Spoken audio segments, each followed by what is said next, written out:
loud all the time. But I was there first in the building, so they all have to deal with me.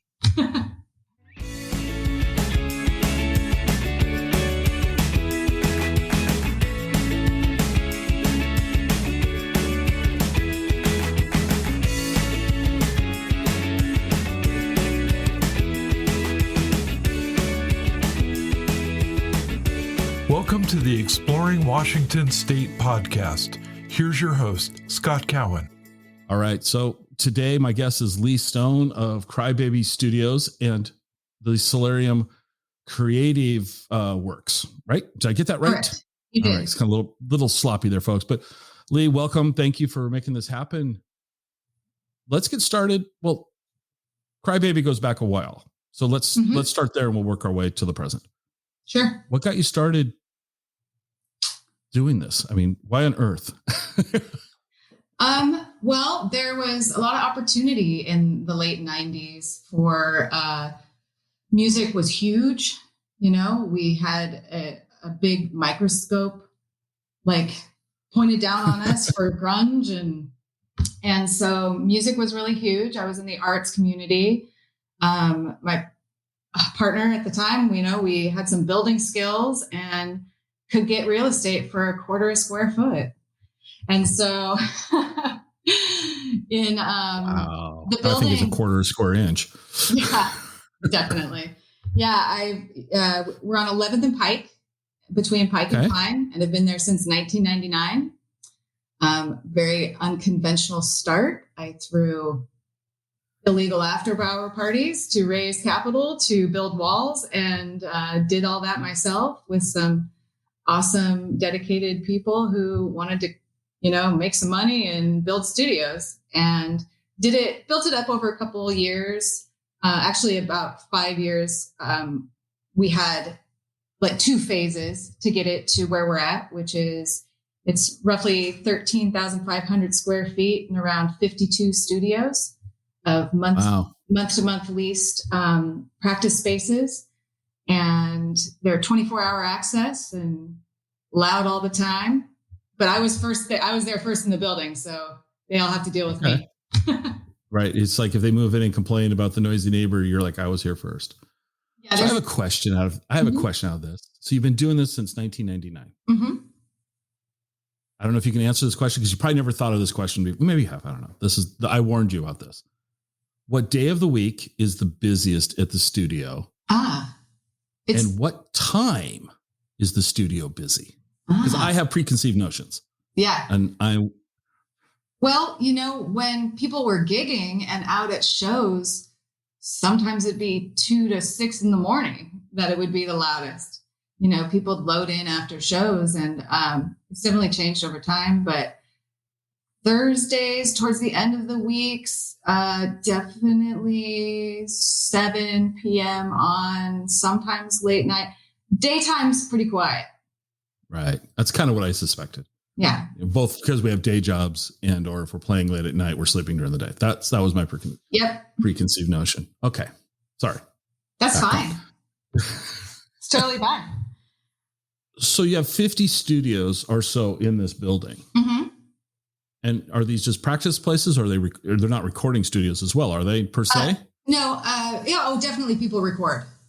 Definitely people record. There are some piano guts in the back of the studio that have been on probably 10 albums that people go back there and plunk around on and just, get samples. And that's fun. That's a fun little piece of history that will just be out in the ethers. But they're primarily rehearsal studios. There's double walls between studios to tamp some of the noise down, but it gets rather loud down there at some point. The loudest, has there ever been? Yeah, the loudest. Go ahead. Yeah, the loudest band I ever had was Helmsley. I'm not familiar with that name, so they're local. And they like to be loud. Yeah, they're on Sargent House Records. They're pretty established band. One of the band members, he makes amps. Ben Varellen. Okay. Yeah. So it's not just It's a lab to test the equipment then to see can it go up to 11 to the old. Yeah, yes. All right. Yes. So how big are the studios? I mean, pretty small, like 10 by 10 is about the smallest. And then my biggest studio, I did have a recording studio down there that I ran for about 2014 to 2019. Okay. No, it wasn't. No, it was before that. It was 2010 to 2016. Yeah, 2010 to 2016. And it was kind of set off from the other studios and built out with double walls. And I put out a couple of compilation from local bands, but I was making music then too. So it was really my recording studio. Gotcha. Okay. And, but for the most part, it's rehearsal. Okay. Well, you said you were making it for your music. How would you describe your music? Or shoegazy rock. Okay. Yeah. All right. Samples, some electronics. Okay. I play guitar. Are you still recording? Are you still playing now? I mean, are you just you're moving on to these other endeavors, if you will? Okay. In my living room. Okay. Well, it's amazing the technology that we have now versus, even 10 years ago. I mean, you can record something on your iPad if you want. GarageBand. It's crazy. So, all right. Well, what else about Crybaby? I mean, the name, how did you come up with the name? I had young children at the time. So I just had babies. And then there's a wah pedal called the Crybaby pedal. And so I thought that would sort of serve as a good name for a music studio. And it confuses people. Well, I'll be honest with you. I would have guessed Johnny Depp. So it would have been named it after the movie. I don't know if that movie came out in that period of time or not, but that's where my brain went with the name. People think I'm a photography studio for children. Sometimes. Are you kidding me? No. And there's with your logo? I know, right? Well, I just don't think I just see people go off the name and then reach out sometimes. So, but I like it. Crybaby, it's been. I've heard it on NPR. It's been around. The name has gotten around the world. That's very cool. Yeah. So speaking of getting around the world after since many years of doing this, you must have some interesting stories about some of the characters that have graced the halls of Crybaby Studios. Well, there are some characters. I mean, sure. It's, I don't think it's debaucherous at times for sure. There's, it's mostly beer cans and weed wafting through the halls, and as it should be. It's underground. Yeah. So, I feel like a mole person. You come out sometimes and you're like, it's the sun. It burns. You lose track of time down there for sure. I've had one tenant on a month-to-month lease. Eric, he plays the tuba and guitars and stuff, and has a rock band, but he practices and is always learning new TV themes on his tuba, and that's pretty great. He's been down there for like 19 years on a month-to-month lease. Really? Is that the longest? 10 years? Yeah. 19 years. Eric and Sunshine. Bless them. Love them. That's awesome. He's learning TV theme songs on the tuba. What's your favorite that you've heard him play? Oh, I don't know.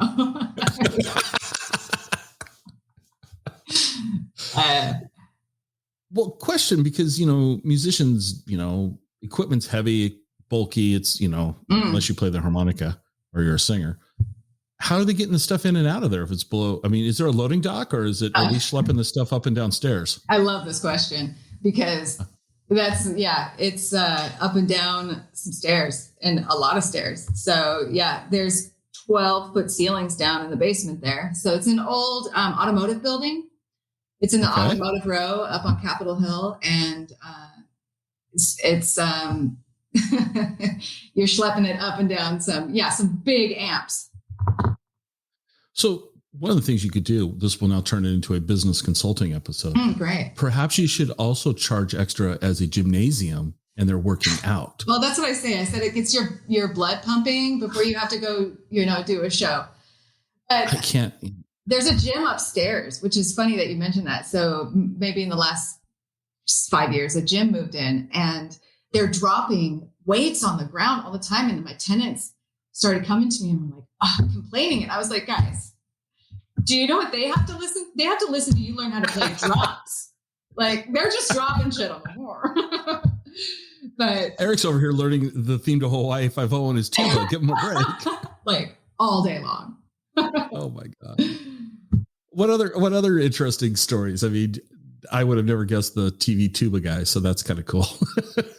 I mean, I've had some tragic stories of just people, because musicians and artists and I really look at Crybaby as a place for mental health, and an outlet and a resource for creatives in my city and in my community. And maybe that wasn't the story you were looking for, but yeah. Oh, it's a great story. A lot of sad stories come through there. I've lost some tenants and had to meet with their families and get their gear back to them. And, so I really know that it affects artists, sort of depression, and without this kind of outlet, we need that. I would say, having a recording studio for a stretch down there, that was a lot of fun. Shot some movies down there. Shot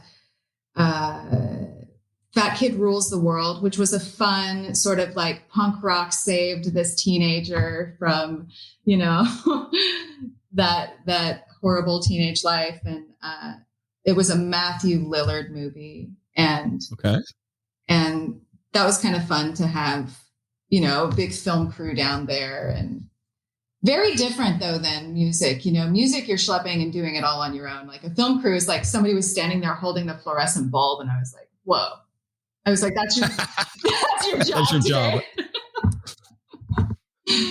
I went to film school for this. I got student loans. Right. Oh my gosh. Right.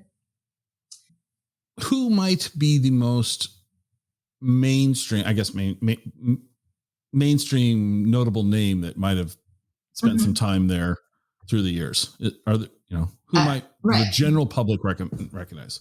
Probably just Car Seat Headrest.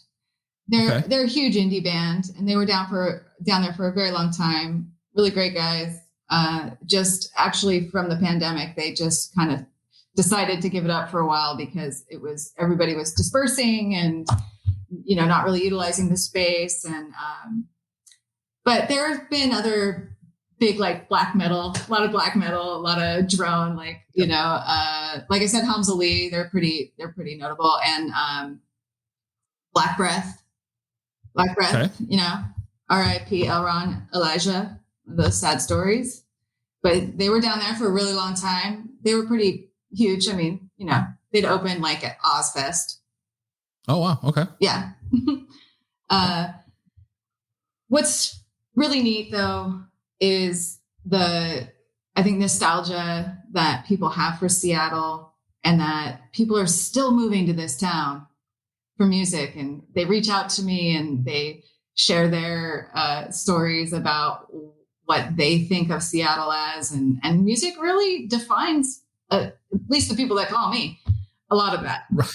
Well, Seattle definitely has in my mind, I don't know what the right word. I have a word. I'm thinking of a word, and it's, I associate Seattle with a certain style of music. Mm-hmm. I will say grunge. I kind of associate it with that. Right, girl. Yeah, and that's not necessarily accurate. There's a massive spectrum of artists in Seattle area. But I kind of also am getting this mental picture that you're describing as this kid's getting off the Greyhound bus from Topeka, Kansas with his guitar on his back, because this is the Mecca that he thinks will make his career.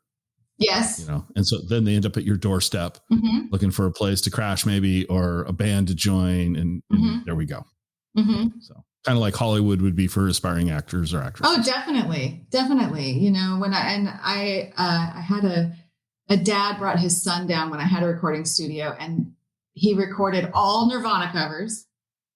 Okay. And it was lovely. he was, I mean, that was the best gift in the world that his dad gave him, brought him to Seattle from, the outskirts of Seattle. And it was the authentic, underground rock and roll lair. Okay. We call it the Shreddatorium. The Shreddatorium. I like that. So I got a question. This is, once again, rabbit hole down. Parking on Capitol Hill up there sucks. Sure. But you know what? People also live on Capitol Hill. Oh yeah, I guess so. All right. So what's the beauty of a rehearsal studio is it's like rent for your gear and your band, or like an apartment for your gear and your band, and you get to split it however many people are in your band. Right. And so it does still, make it accessible to do these things. But we're losing spaces like Crybaby. And that is really what my goal has been in Solarium Creative Works, which is my new nonprofit, to try and preserve spaces like Crybaby. I don't own the building. So, I'm at the mercy of my landlord. Has it been the same landlord this entire time? And he's really great. And especially through this pandemic, he's owns several properties in Seattle and actually likes to have queer and art creative spaces in his buildings. So, he's kind of a rare landlord, right, where he will accommodate places like Crybaby, because it's a different type of tenant. Right. No, I just trying to think back in the day, one of my friends practiced somewhere over on Harbor Island, out in the middle of nowhere. Oh, hey, we have a new guest. Sorry about that. Oh, it's all good. That's Sterling. Oh, I love it. I remember going over to Harbor Island. This is in the late 80s. And, it was like, yeah, it was just kind of like they could play all night. Nobody complained, so, yeah. But I think Capitol Hill would have been easier. If you'd have been there a decade earlier, they probably would have been practicing in Crybaby. Yeah. So let's talk about the Solarium. Let's grind the gears. We won't even shift smoothly. Let's just grind it. Let's talk. Okay. Yeah. Solarium Creative Works is a nonprofit that I've been working on with a board of directors that are all music people involved in the community that have brought together we sponsor a residency program at Crybaby Studios, where we offer band or artists 3 months access for 24-hour access to a studio to do whatever they need to do to create rent-free. And, that is a huge relief for an artist, that they can come in and save, let's say, over 3 months, $1,500 that they wouldn't have otherwise had access to a space to make music, because, you can't do that in apartments. You can't have a place to gather. You can't have a place to collaborate with people. I know that it has given sort of, a lot of times musicians rely on one another. So this grant also gives autonomy to musicians that are trying to get something off the ground, that they're trying to create and start, that they maybe didn't have the resources to start before. And we do it through an application process. And we've been doing it since 2018. And on the website, solariumcreative.works, you can review all the artists. There's been 15 bands and artists that have benefited from this, that you can go check out their work. There's albums have been completed, recorded, because like you mentioned earlier, a lot of people do have access to GarageBand and can come in. It's really what's lacking is the space and a place to do it. Right. I'm actually on the website right now where you have all of the recipients. Mm-hmm. There's a photograph there. Is that the space, or is that just a representative space? That is the space. Wow. Okay. Yeah, it's a pretty cool space. That used to be the live room in the recording studio, and so okay, that it's one of these 3 studios that were part of the recording. I kind of move it around as we're developing and changing. What I hope to do with the Solarium is to grow it and get enough community support through donations that we can offer it to more bands and more artists. So we can maybe have, instead of 4 per year, maybe we can have 8 per year. And we're launching a fundraiser June 1st that will be streaming on the website. That has, it's a really cool show. We shot it in that room the other day, and I made all these vignettes, and we did it in VR in 360, which you can view just on YouTube. But what you do is you can take the mouse and you can scroll around while the performance is happening, and it's like you're in the room with them. It's a much more intimate experience than just a 2D facing your YouTube, front shot or edited video. And it's just a sort of an innovative way to have a new sort of interactive streaming show. So what were you using to make that happen? I mean, how does one? So my friend and longtime tenant, Colin, who is, he goes by Daisy Heroin for his visual art, but he's also in a band called Haunted Horses, which are pretty tight. And they did a VR show in their studio at Crybaby, and you can check it out. I'll send you a link. Can we post that below for the show notes? Sure. Okay, cool. Yeah. So you can see another studio in Crybaby. I mean, it's like dark dungeon style and really loud. They're really, really shreddy. But he has the cameras, he has the technology. And so he's been working on that. And I said, hey, let's collaborate. Let's do this. And I just want to point out that that's another piece of creative spaces like Crybaby that are so important, is the space to collaborate, to find organic, creation, spontaneous creation.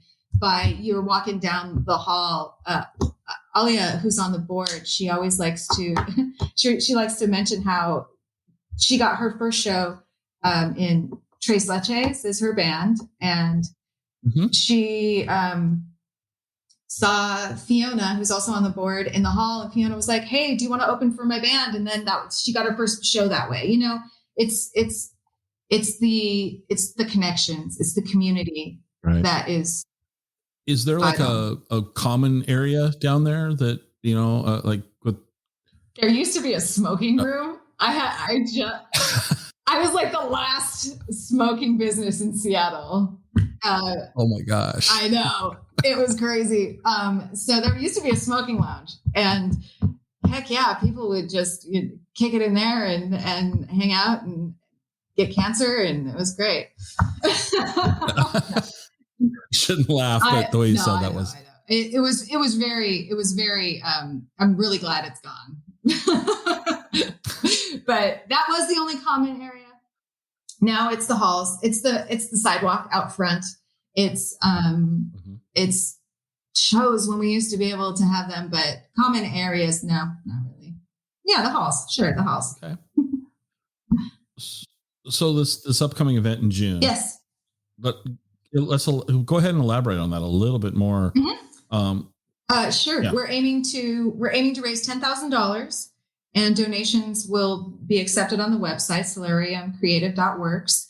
It is the only place you'll be able to stream the show, and it's who's performing our Moon Palace, and they were recipients and residents at Crybaby in 2019.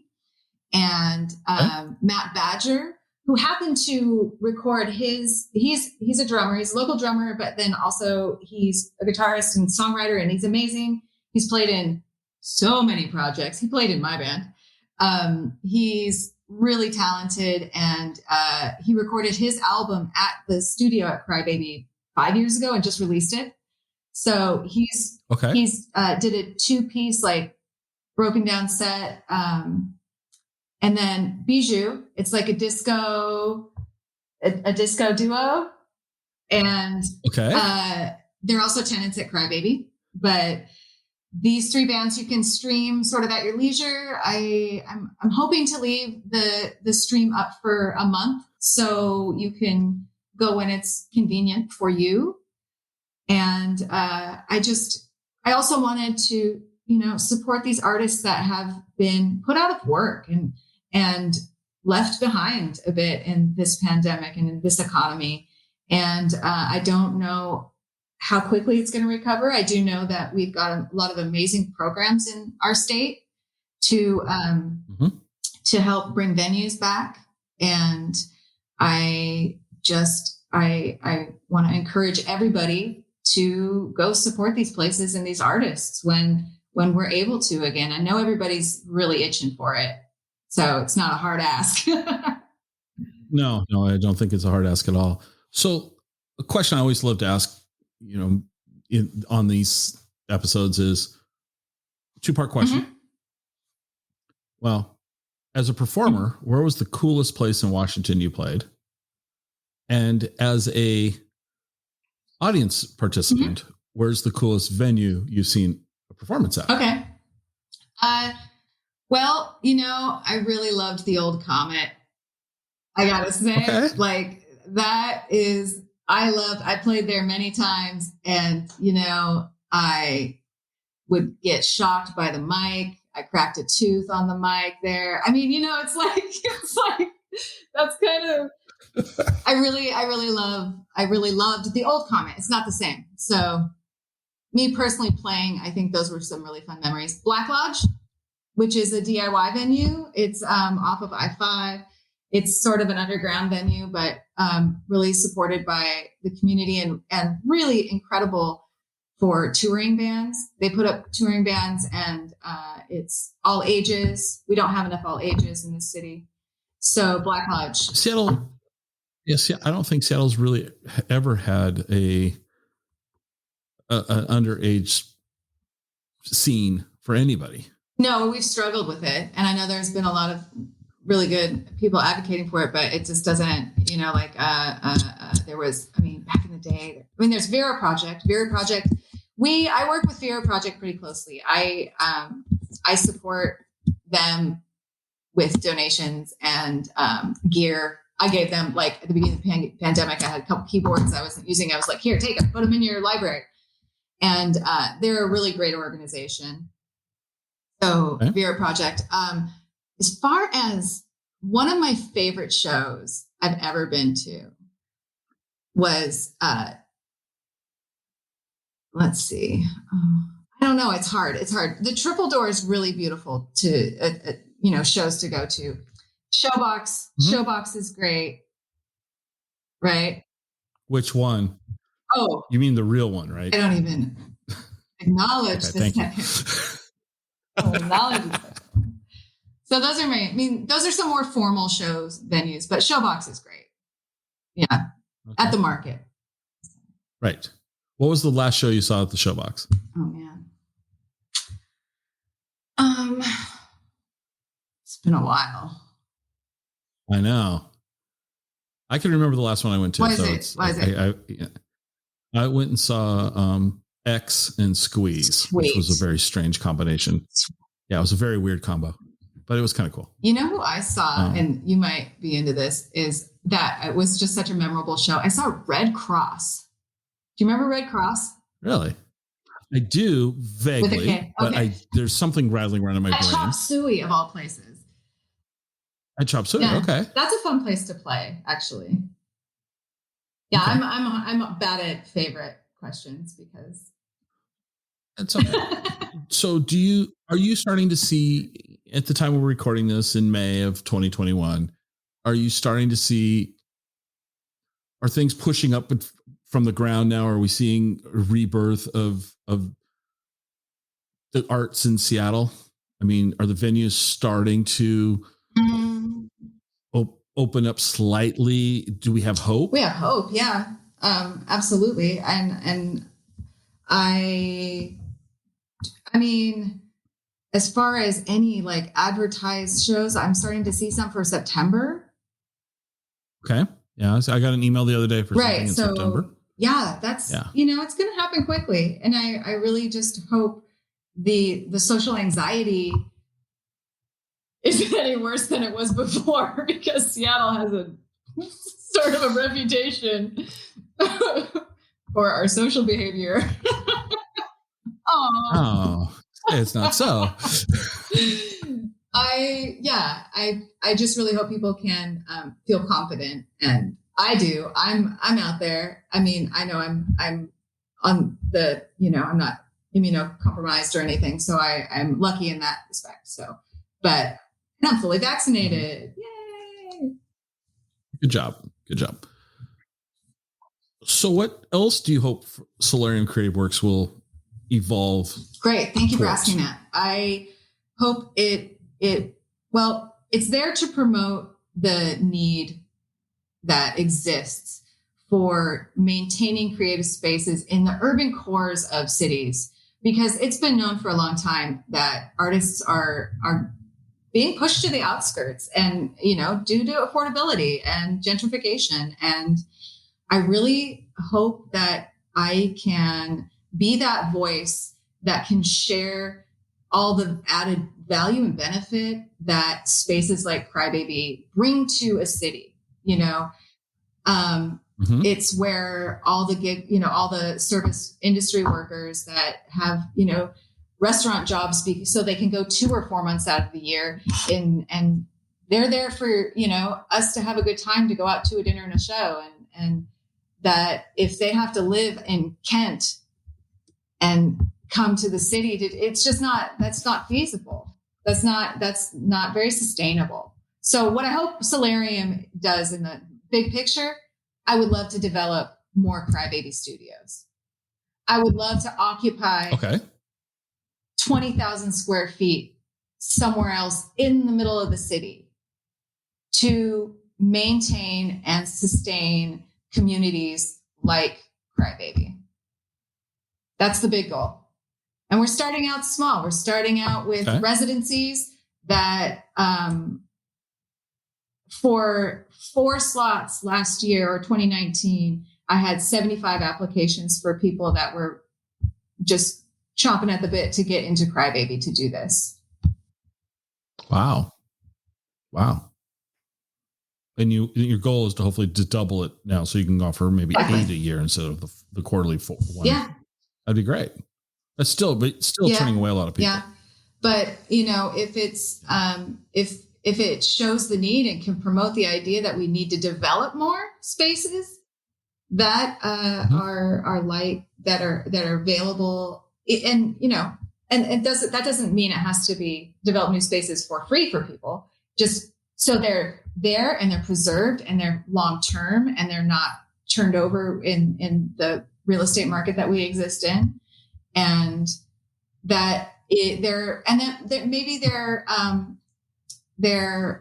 run by and promoted with community in mind, and not, easy rent for a landlord. Okay.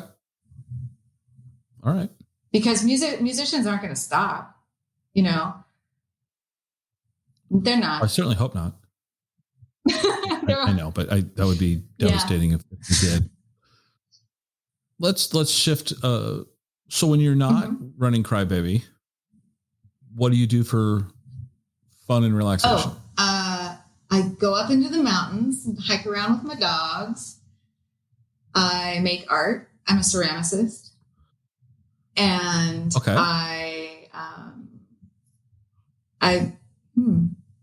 those are 2 things that I do.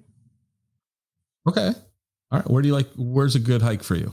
What's a hike out there that you're like, oh, I look forward to being able to go do this one? Barclay Gorgeous. Lake. Okay. Pretty easy hike. You get up in there. It's just stunning. In the Cascades. Yeah. Up a Highway 2. Highway 2. A lot of fun. I'm a big fan of Twisp out there on Highway 2. I like Twisp. Yeah. Have you been to Twisp at all? I just think the art scene there in Twisp is really great. And it's kind of a fun place. And also, this will segue. One of my favorite coffee places is in Twisp. I really like Blue Star Coffee. I am. Are you a coffee fan? Yes. Okay. Where's a great place in Seattle to get a cup of coffee? Petit Rosso. I have not heard of that one. So elaborate. Why? Petit Rosso. It's a really sweet story. The sisters that own it, they worked there when they were young, like in their late teens, maybe early 20s. And they were going to redevelop it, and they ended up buying it from the woman, and they have 3 restaurants, and so it's a restaurant and coffee shop, but they do all their pastries in-house, and they're delicious, and it's a lovely place. And if you're drinking coffee, what's the coffee beverage of choice for you? Double tall Americanos. All right, that's acceptable. A little boring. Boring. Huh? No, it's not. Yeah. I'm a black coffee drinker. That's my go-to. Americanos are fine. I was online the other day and somebody was posting this. I guess some Starbucks barista got in trouble because they took a photograph of somebody's beverage and it was 12 items long and it was kind of ridiculous. To me, it was ridiculous because it was like, really, what are you drinking here? It's just, why don't you just dump everything into the cup and hand it to you? So I'm kind of more of a purist, coffee. Well, I don't want to say purist, but I'm a boring coffee drinker too. So there's nothing wrong with a double tall Americano at all. Every once in a while, I will branch out and get a vanilla latte. Oh my gosh. I know. It's crazy. Maybe twice a year. Oh, wow. Okay. What else in your world in Seattle should we talk about for a second? What else around in the orbit that is Crybaby and Solarium? What else rotates around your world that people might like to hear about? I knew you weren't prepared for that question, so sorry. Yes, I mean, it's kind of interesting. I'm really involved in. I was on the Small Business Advisory Council and under Mayor Durkin for like 3 years, and watching the inner workings of City Hall is frustrating and interesting.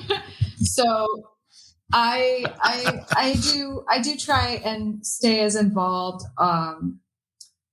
in voting rights and being involved in your immediate community. I think that it's really important. So what's going on in my block, I take note and I participate in, and I try to show up. And I was telling you briefly last year in June, I was occupied at Crybaby under Chop Chaz. So that was an experience of a lifetime. Mm-hmm. So let's talk about that for a second. I mean, when you say you were occupied, did they actually take control of the space, or were you just blocked from the space? I was not blocked. Oh no, nobody was going to block me from my space. And honestly, that was the sort of the idea is it was a free autonomous zone where that anybody's free to come and go. There was, a lot of butting heads, a lot of me moving barricades every morning and night. And it was like, I've been here for 20 years. You're not going to have this. Can you get your car off the sidewalk? Maybe there's a lot of that. So, it was a huge educational experience for me. I was also on the block when WTO happened. I lived in that building. Okay. So I've been around burning dumpsters for my whole life in Seattle. I may have burned a couple myself. Fair. Pushed one. Yeah. Right. So are you a native Seattleite? Yeah. Well, I grew up in Renton. I'm from Renton and moved to Seattle when I was 17. Okay. So the adult life you spent. Yeah. So far. And it's changed so drastically. It's crazy. I sometimes don't even know where I'm at when I'm driving around downtown. I live in West Seattle. So, I'm out, not right in the middle of it. Well, and now with West Seattle, you have to drive through, I think Tacoma to get back to Seattle. I'm like White Center, so everybody has to drive through my neighborhood to get back to their house. Yeah. Oh, so things have gotten just crazy busy through there then. Yeah, that's anyway. I used to live over in West Seattle, right by the ferry landing. Many years ago, long time ago, back when the ferries were paddled. No, just kidding. I have a lot of hope. I have a lot of hope for Seattle. Sorry to cut you off. I know there's so many articles. I do not like the Seattle Times paper. I don't like how they report. I feel it really panders to corporate entities and but I see the headlines still. And it's when you really drill a narrative, some things come through, right? But I have hope that people will start occupying downtown again. And, there's always going to be turnover. There's always going to be renewal. And now we have a really, hopeful chance for some real renewal. And maybe we'll do it a little better than just having all these outside interests come in and redesign everything. Have you ever thought about opening up a performance space? Oh, yes, I did. And it didn't land. Yeah. I had a business partner that was a nightmare. It actually became the Jupiter, though. The Jupiter bar down on 2nd Avenue. Which, frankly, I'm glad it didn't happen now. So... that isn't there in retrospect. Count my blessings. Yeah. But I think it's awesome that you've done for over 20 years. You've played a role in helping musicians hone their craft. And knowing that my friends that are musicians and how hard they work and how little financial success they might receive, not that it's about, I'm not saying that's the only way you should be measured. That's not, but let's face it, if they can't afford to buy guitar strings or pay their studio space, it's disheartening. So the fact that you're there, you're able to offer an affordable space to bands to practice their craft and, get started and see where they want to go. I think it's great. And I agree with you. I think communities need more spaces. I think it shouldn't be so hard to find a space to have your equipment, store your equipment, so you're not schlepping it every day. I commend you for that. And if people want to hear more about you, where should they go? CrybabyStudios.com. I have a website. It's pretty simple. It really, I try to produce 1 or 2 shows a year somehow. Like in 2017, down at Timber Room, which is like at the base of Capitol Hill, I did a monthly residency there where I'd I'd organize all locals bills. And that was really fun. A lot of work. Show promoters, it is so much work. Really, it's so much work. No. And I props to them because they're giving, the next level of outlet for everybody. But the patrons, and I just cannot imagine so many events in my life without like that soundtrack. Right. One last question. Who are you currently listening to? Not right this second, but what music, who are you currently, who's on the playlist for you right now? Let's see. Saint Vincent. Okay. Okay. They have she has a new album out called Daddy, I think. And love Saint Vincent. That was one of my favorite shows I was going to say. And it was at the Fifth Avenue Theater. It was David Byrne and Saint Vincent, and they collaborated, and it was insanely good. You got to see David Byrne. It was so cool. And if you've never been to the Fifth Avenue Theater, it's gorgeous. It was really interesting. Really cool. I've never been inside. Yeah. Never been inside. But I'm hung up on you got to see David Byrne. So there's the difference in age. I'm like, you got to see David Byrne. Let's see who else. I mean, I'm a huge fan of like Chelsea Wolfe. Heavy. Okay. Who do I got on here? There's a new hip hop artist, Dunya, not that new. I found her a while ago, but I really love her music. It's Dounia, kind of an independent rising star. I listen to all sorts of music. I'm looking at my Spotify right now. What have I? Well, I'm going to start asking this question of everybody now, because this is actually kind of fun as we all grab our phones and then go, I am doing what? 4AD, that label, mostly like all their, 4AD. I do not know. I mean, that's an old label. That's old, like New Order age label.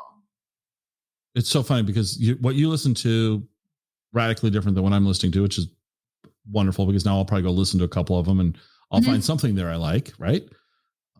So it's always kind of fun to expand the universe just a little bit, force myself out of my little, narrow genre of music. What are you listening to? So that's a good question. Now I'm going to look at my phone. For those of you that don't see video, just kidding. I got to add one more onto my list. Perfume Genius. Okay. I'm obsessed. Perfume Genius. Local Northwest artist. So, I tend to Spotify does this Discover Weekly thing, thinking based on what they think I might like, and they're not doing it for me this week. But the Del Fuegos, the Roger Fox Big Band, Adrian Belew, and Adventures. Yeah. I'm not sure why the AI thinks that's what I want to hear this week. I got to say, so I have this weird algorithm thing that my phone likes to play Fad Gadget. Do you know Fad Gadget? They're from the 80s. Okay. I don't. And every time my phone connects to my car, it plays Fad Gadget. And I've decided that it's just completely ruined all my algorithms. I don't know. Even though I love it. Yeah, I'm looking here. So like, the Water Boys, Meat Puppets, love it, and Buddy Holly. Okay, so that's mine. So anybody that's listening, share what Spotify is making you listen to these days. That'd be kind of fun to see. I kind of like the whole Spotify. I just hope that the musicians are getting paid like they're supposed to be getting paid. And that's what I've been told but I still am naive and hold out. I held out a long time to not use Spotify, and then I just gave in, and it's really improved my life. So, and you know what? I've discovered so many artists, and I want to plug one other artist that is my favorite family band from Seattle. They are no longer performing, but they just put an album out that they released 2 years ago, and they're called The Tempers. There's a few bands under that name, but look for the Seattle band, but The Tempers. It is very Kate Bush, Nina Hagen meets Brian Ferry realness. And I love it more than anything. Okay. There we go. Well, I want to thank you for making this happen, because we threw this together around our schedules. And I'm looking forward to watching the live stream or the streaming of the VR thing, because I'm intrigued by how you guys did this. And did you think this will be something you might try to do? So because I just got to say, this is what I mean about spaces like this and opportunity. Colin, who had the 360 camera, who was just itching to do something, we came in, collaborated, did this show one-off. And because of COVID, I had to take a year gap in the residency. So I decided that the room is going to be empty for 6 months, because I had to bump 2 of the quarters from last year to this year. So the first half of the year is occupied from last year's bump. And then so the second half of the year, it's empty. And he is going to put together a whole 360 series in that room and bring in a bunch of gritty punk bands to do these 360 show. And That will be on some platform, probably YouTube or something. You can also watch them in headsets, like in an Oculus headset. And it's so cool. It's just, I love it. I love it. But you don't have to. You can also watch it on your computer, and it still has an effect of you're interacting, you're in the room, and it's intimate. Those VR headsets are frightening to me. My kid has one, right? And I tried it out, and it's amazing that you're standing, I'm in this room. I know I'm standing.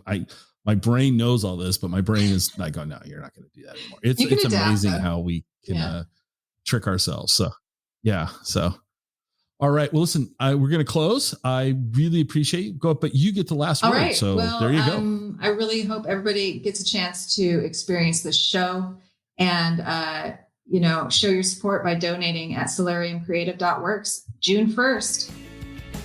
Thank you, Scott. Go. Thank you so much.